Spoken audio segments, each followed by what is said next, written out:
Hey guys, welcome to Project Melon Music's YouTube channel with your host Elion, and we are here with Andre. Is that right? Vice, yeah, But Andre yeah, Vice. Andrea Rice. So could you introduce yourself and what you do within Yellow Dog Conspiracy? Yeah, so I'm Andre Vice. I'm the singer, composer, songwriter for Yellow Dog Conspiracy. Yellow Dog Conspiracy is a hard rock band from Lisbon, Portugal. We have one album that's been released in 2017. We are currently working on the second album, um, which is what brought us here, I think, through CJC Promotions, which was the song Dumb and Blind, which has just been released really a month or so ago. And yeah, and it's catching up. I think it's getting some momentum. It's a really hard hard rock song with a really powerful message. And yeah, and I think it's got some really nice riffs, some nice vocals also, good chorus, and I think all the hard rock fans were gonna love it. Even maybe Ooh, some of also the metal fans, because this song goes a bit into the metal zone. It's probably our heaviest songs so far. cool, cool, Yeah. cool. Yeah, so let's dive into some questions. Um, as a child, what were you listening to? As a child, my parents put me listening to the '60s rock. You know, all the '60s, Chuck Berry's, Elvis Presley, Bill Haley, all of these legends.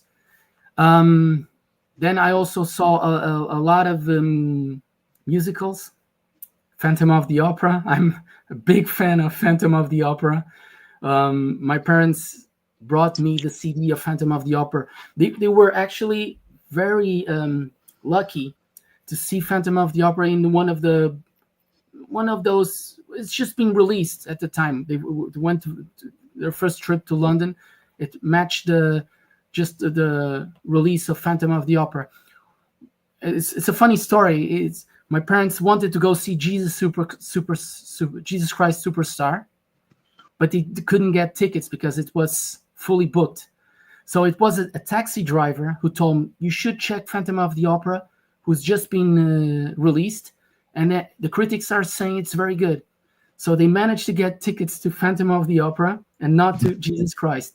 And my mother, they say they were just obliterated with a. They've never seen anything like this, Yeah. especially coming up from Portugal. Like we just came out of the revolution, so it was really a wow effect for them. And they bought the CD. It was at the time with Sarah Brightman and Michael Crawford, and I think I've listened to this CD over and over and over, like hundreds of times. Cool, cool. So, and Yeah, my inspirations as for music, I would say Guns N' Roses, of course. I think it's pretty detectable in our album, in our music, in our songwriting. It's Our music is guitar solos is a must. Is definitely Our music is very well. It's very guitar driven hard rock, like usually hard rock is, but ours is specifically like a bit of extreme Van Halen, Guns N' Roses, always with these amazing guitar work, which I'm really proud of. Luis has been doing an amazing guitar riffs, amazing guitar solos, um, and yes, our I think our major influences are Pink Floyd, Dire Straits, always with the guitar, where the guitar shines a lot. Guns N' Roses, a bit of Bon Jovi, Kiss. Luis loves Kiss.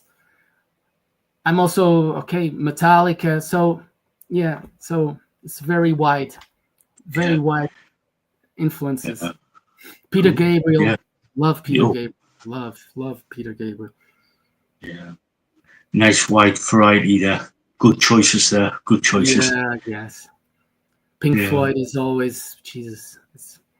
All those yeah, guitar solos are a story inside the music. Each song, it's yeah, it gives me the chills whenever I hear those solos from David Gilmour. It's just amazing.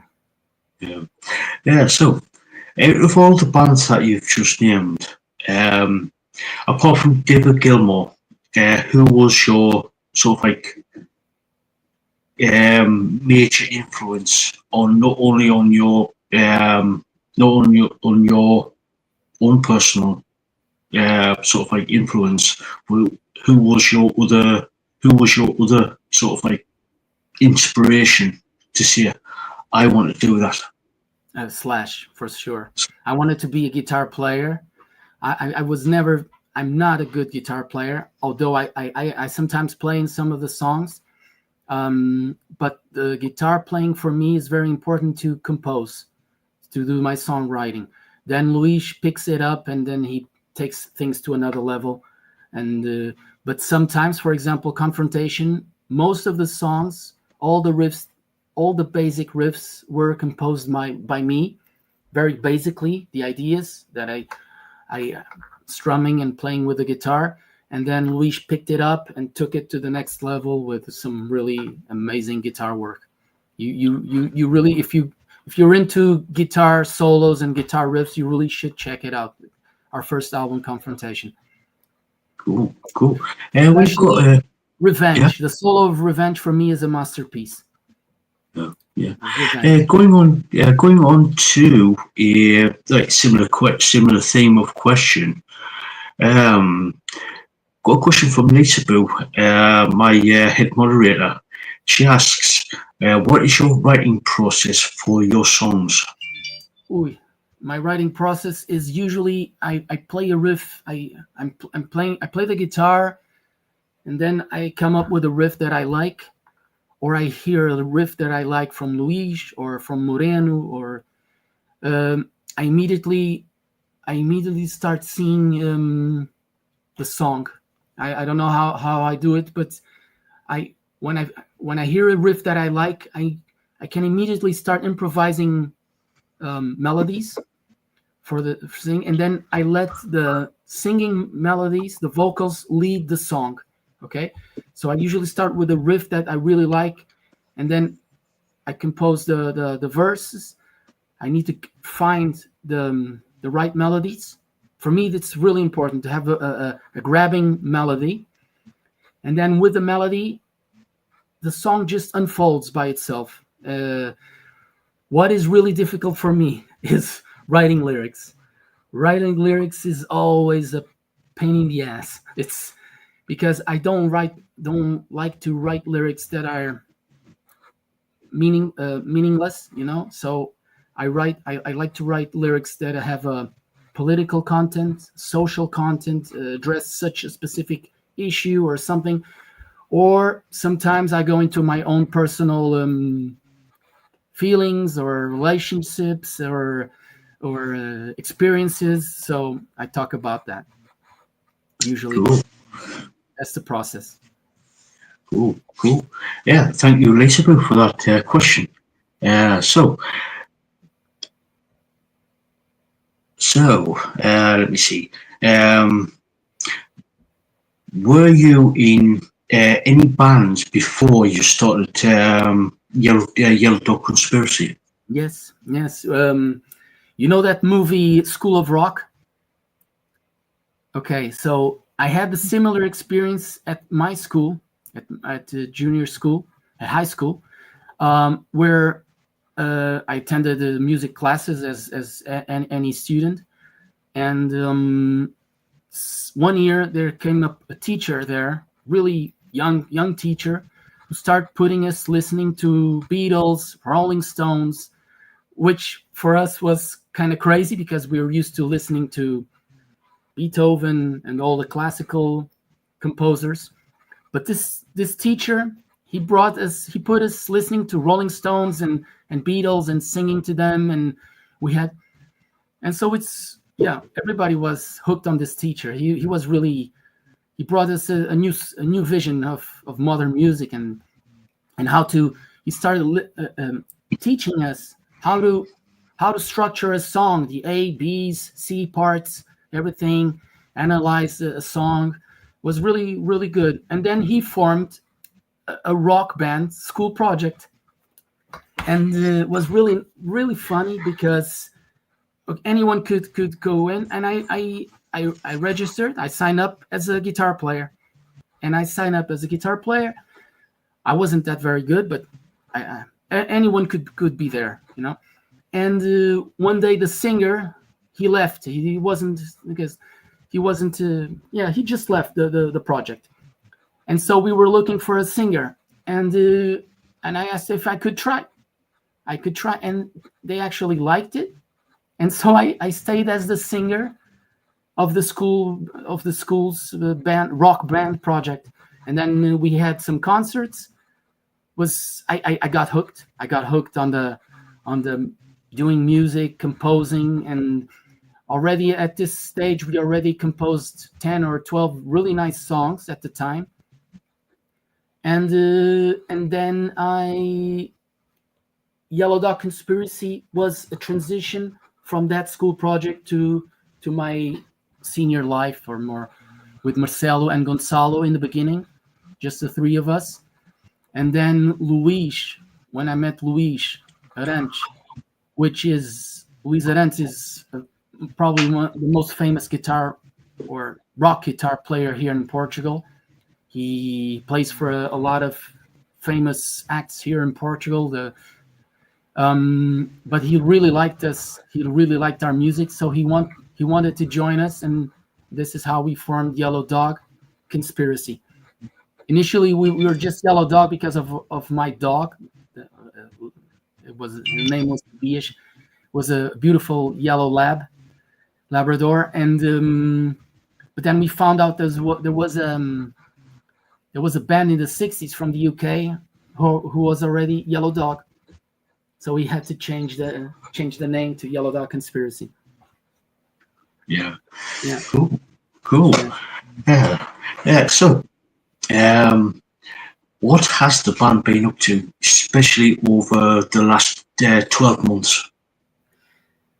Ooh, we've been a bit lazy working, but so many things. Luis has been very busy. We've been working on the songs. I think Dumb and Blind came out just as we wanted it. Now we are finishing two very different songs. As I told you, the first one is the ballad that was in the track list for the first album, Confrontation, but we didn't release it because it needed more work on it. But now I'm pretty sure, I'm really confident that people will love it. It's totally different from Dumb and Blind. It's like I said, a ballad. It's a bit like has that November Rains vibe.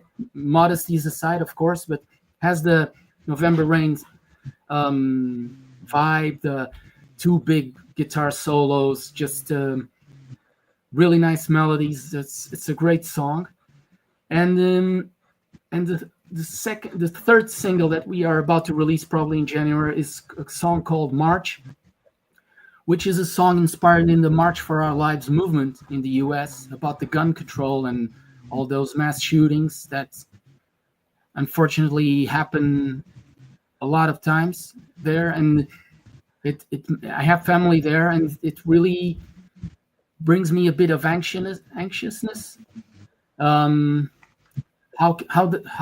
the kids live with this problem, with this. So I wrote a song about this, addressing this issue, and I think it's going to be really, really good. I'm really proud of it. Cool. Yeah, looking forward to that new release. Yeah. So, could you tell us a little bit about your first album? First album, okay. Confrontation is what can I say? It's a guitar-driven hard rock album, balls to the walls. Has songs that, how would I say, it's um, some songs like Enough Is Enough and Revenge are clearly politically orientated. Enough is enough, but with all the troika that happened here in Portugal and all the corruption, it's when you have to say enough to corruption. And really, it's what I wanted to say. Like, people need to go to the streets and really fight for their rights. There is always a time that you need to fight for your rights and complain and yeah, you cannot just sit at home and complain and do nothing. Revenge is about all that bank corruption that happens, how the banks um, stole from us, how they and still steal with all these, with all the taxes and all the how do you say this, interest rates and everything. This for me is all a bit of, yeah, but I think it's better we don't address it here.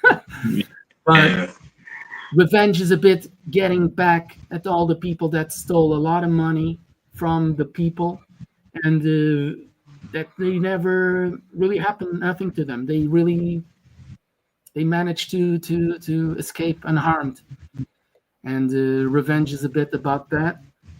It has a beautiful, amazing guitar solo, which I really recommend for people, for all those guitar players out there really like to hear the really articulated guitar playing. You should really check out Revenge. It's for me, it's the best solo in the album. It's a masterpiece. It's a story within a story. It has a beginning, a middle, and the end. The solo, just by itself. Then we have some more, how do I say, commercial songs like "Falling Into You," "One to Blame," a bit softer. "We Need a Change." "We Need a Change" is a song about people that need to change have to make a change in their lives. Things are going really bad, and yeah. And then we have that more punk-driven side of Yellow Dog Conspiracy, which is "Cocaine to the Vein" and "Don't Lie to Me." Really upbeat tempo and yeah, that's it. And then I would say, what more track lists? Let me see in the track listing. "Hello, My Friend," of course. Break It Down" is a song that I wrote with Moreno, which is a friend of mine who's a producer and guitar player. And the song is a bit out of the usual scope of Yellow Dog. It's a bit more modern, has a more modern vibe, also a bit with some flavors of like some funky riffs, and yeah. So "Break It Down" is a bit out of it's a really original song. "Skinny Little Man" again with that punkish vibe. "Skinny Little Man" is a song that talks about an experience that I had in Marbella when we went out at night with some friends, and we met these girls, and yeah, and they're just need to listen to the song. Yeah, and that's it. 11 songs that I think I think each song has its own character, has its own originality, has its none of them are really. Each song tells its own story. So the hardest one for me is "Hello, My Friend," which deals with suicide, because I had two very close friends that committed suicide, and "Hello, My Friend" deals about this and how we should be always alert to our friends and our family, any signs that they're not well or something like that. Yeah, cool. Right. So, you are coming. You are sort of like doing a second album. Yeah. Is this going to be sort of like a follow-up album to the first one, or is it a completely separate album to the first one? Okay, so we have a ton of songs that are just in the files, just waiting for us to address them. we had this issue and we had this discussion. Should we do because we have a lot of acoustic songs, also a lot of acoustic, a lot of more soft songs. But our producer now, this is Joe Fortunato Castanheira. He really convinced me. Now, Andre, you need to keep doing the follow up to Confrontation needs to be a Balls to the Walls album. So it's going to be very hard rock. We'll have the ballad, which will bring it a bit of flavor, and we'll also have a song that we still haven't closed the name, but is a very inspired in Alice in Chains. So it has this grunge vibe that is also a bit out of the normal line of hard rock that we do, but I think the song is beautiful. It's very powerful, and has a very catchy melody. So, but it's going to be a follow up to Confrontation. Very hard rock, but with some songs just going a bit stray. And Dumb and Blind is even heavier than Confrontation. Dumb and Blind is probably our heaviest song so far. Cool. Now, how many songs are you planning on putting onto the album? 9 songs. That is already decided. We pre-selected 15, and then Joe and the band together we decided to do a further filtering, and just 9 songs I think will be enough. But although we already have more songs in the queue to for a third album. Cool. We've got a couple of questions from the chat there. Lisa Boo has asked, do you have a favorite song that you like to play? Oh, Lisa, I have many songs that I love. Jesus, that's. I think "Falling Into You" is always because it's such a bright, up tempo. It's a really positive song. "Falling Into You" is, and it's not so hard to sing. So I would say "Falling Into You" is, because some of my songs. Sometimes they really push me to the limit. Revenge, for example, it really has the chorus has some tricky melodies there that really in the high vocals. But Falling to You, I love Break It Down. I love Revenge, of course. Revenge is such a power. A lot of our fans love Revenge. So I would say maybe these 3: Falling Into You, Break It Down, and Revenge. Cool. And we've got another question from Chris Avila. She asks, how long has the band been around for? So the band officially became Yellow Dog Conspiracy in 2015 or something. And we released our EP.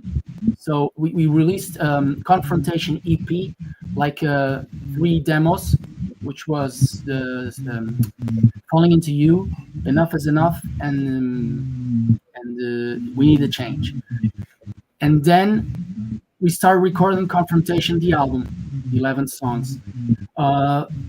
It was in this period where Mike Klink came aboard because I felt we needed international producer to help us. This is when all things really stepped up a notch and really took everything to the next level. So 2017 we released Confrontation, our album, produced by Mike Klink. I think was the producer and is the producer of Guns N' Roses, Motley Crue, Whitesnake, with Brad Cox. Brad Cox was the mixing engineer, everyday producer also. Joe Fortunato was our engineer here in Portugal, who did all the editings, everything, and then sent all the files to California. And yeah, and since then we've been, yes, since 2015, 2017. Cool. Thank you, Chris, for that question. So, um, have you got any plans on going out on tour around Portugal? Yeah, well, the thing is, what a lot of promoters, we already played twice in the UK. It was really nice experience in the Retro Fest in Manchester, and we played also in London in the Proud in Camden Town. But I think Proud doesn't exist anymore. But it was really nice. It was the Camden's Rock Fest. The thing is, we want to go on tour, but we need a second album. It's what a lot of promoters have been telling us. You need a second album to show that you got enough songs to do a full set live and everything, which we have. We have more than enough to do an hour and a half live. But the promoters always, it's like a minimum request is you have a second album. So we are really focused now on just releasing the second album, and then starting to make contacts to promoters. Maybe go back to the UK again. Maybe do already a couple of dates in sequence, or go to Germany, Spain. Let's see. We are very positive on this. Cool, cool, cool. When you do get the second album out, and there is a lot more interest in getting you booked on the tour, let's just say that let's just say that you got the finances behind you, and would you go over to say North America, such as the US and Canada? Of course, if there is that possibility, of course. We opened recently for Winger here in Lisbon, and modesties aside, but they were really surprised with our music and with us. They were super nice in the end with us after seeing our show. They came to us to take a picture with us, and so we really, and even exchanged contacts. So there is this possibility that we are working on to maybe go to the US to open for them just one or two shows that maybe on the East Coast. It would be logistically better for us, easier and cheaper, of course, because we are an independent band. We don't have a label, so everything comes from our investments, from our which is also good because we can write whatever we want. We can publish the music that we want. We can say whatever we want, and but of course has this disadvantage that we don't have the resources to just go on tour like this. Cool, cool. We've got Lisa Bruce has said a comment. That's awesome. Would love to see you in North America, as she's in Canada. Canada, yeah. I have family in Canada also. I would love to go there.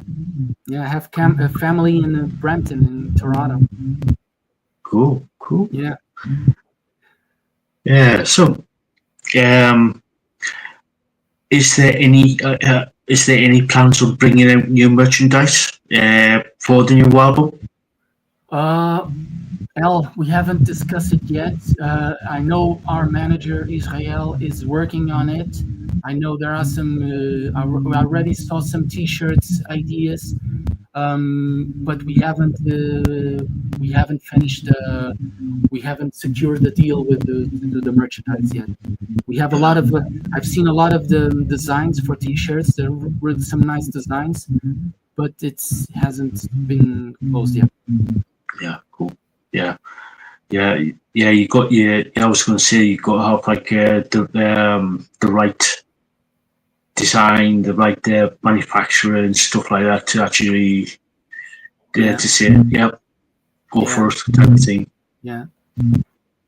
We have Yeah. three different shirts, t-shirts. I think it's basically our merchandise has been revolving around t-shirts, and yeah, I'm very proud of them. They're very nice with the different logos and different designs. Yeah, so I think there's going to be two more coming up next year. Cool, cool. Staying on the theme of merchandise, and I know for a fact that some of my subscribers will literally, lynch me if I don't ask this question. Is there any plans on releasing any of your sort of like music onto vinyl records? Vinyl, yeah. I think if we get the how do you say, if we see that there is interest in this, definitely we would do it. I would be extremely proud. I would be extremely proud that we get to this level, that there is enough interest to do the investment in producing some vinyls. But we are still a very small band, independent, limited resources, so we are just now focused really on doing good music. I'm just wanted right now. The big question is, should we release Empty still this year? I've heard from a promoter, and Andre, wait for 2025. Release it on the beginning of 2025. This is the big question right now. The song is done, and March. I think March is going to be an awesome message, awesome song. Again, with a really amazing solo, really catchy melody, I think, and the subject, of course, is very powerful. Because the shootings, they really need something must be done. Yeah. Yeah, true. So, excuse me. So, where can people find you on social media? On social media, we have Facebook, we have Instagram. Israel would be the right person to answer this. I think we have TikTok. He manages all of this. He has the TikTok, Instagram. I'd say, what more? I think YouTube. You can go to YouTube to see our songs. All the songs are there. And then, of course, all those music providers, services, Spotify, Apple Music, Amazon Music, I think we're there also.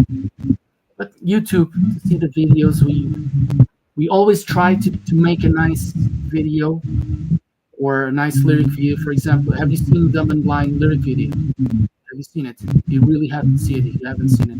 Because it's the song by itself is very powerful because of the message that there is there. The message is very modern.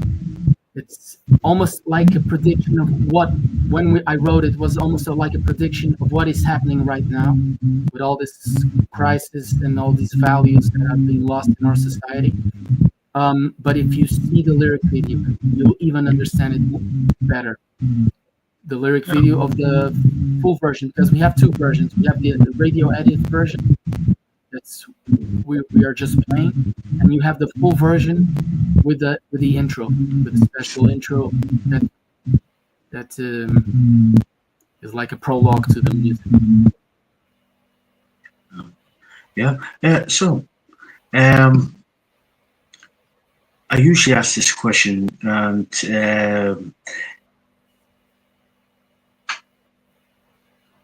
have you got any advice for people who want to become a musician? Yes, I would say. Well, I don't consider myself having success.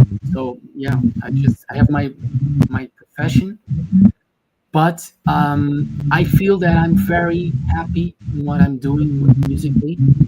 I'm playing with a super band here in Portugal. Each one of the members, like Felipe, is just an amazing drummer. To be able to play with such a drummer and with such a guitar player or a bass player like Yellow Dog has is an achievement by itself. They are super musicians. And for amateur guy like me, because it's actually I'm the only amateur in the band. It's for me it's a big achievement of what I managed to what we managed. And what I saw, for example, in Winger's reaction when we opened for them here in Lisbon, that in the beginning, of course, they were always very polite, but very distant. And after our show, Rui, the promoter, came to us and he told us, Winger loved your song, loved your set.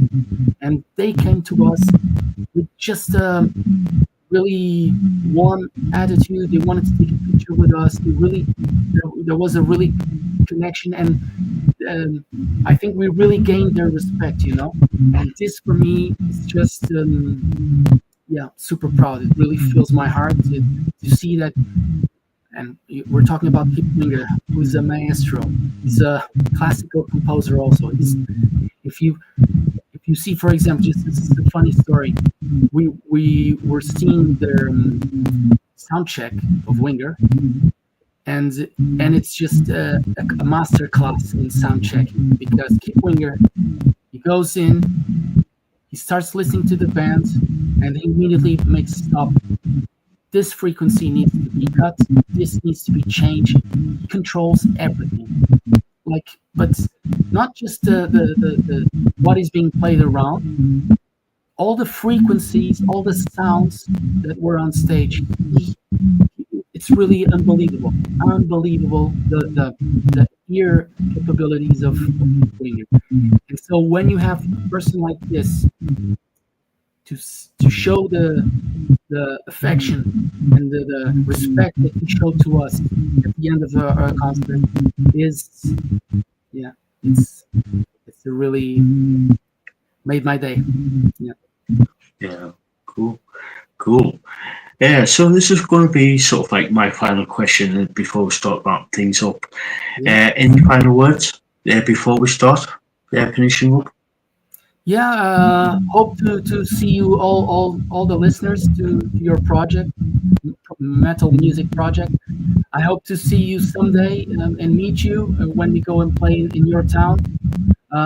We are working hard on our second album in order to fulfill the requirements to go on tour, so that the promoters can start calling us and be comfortable that we can do a full set. I'm looking forward to play all around the world. That would be my dream come true. That I visit the whole world. I would love to see the world with music, with a band. That's my main goal with music, actually. Cool. Yeah. So thank you, Andrea. Thank you so much for coming on. I think thanks to Lisa.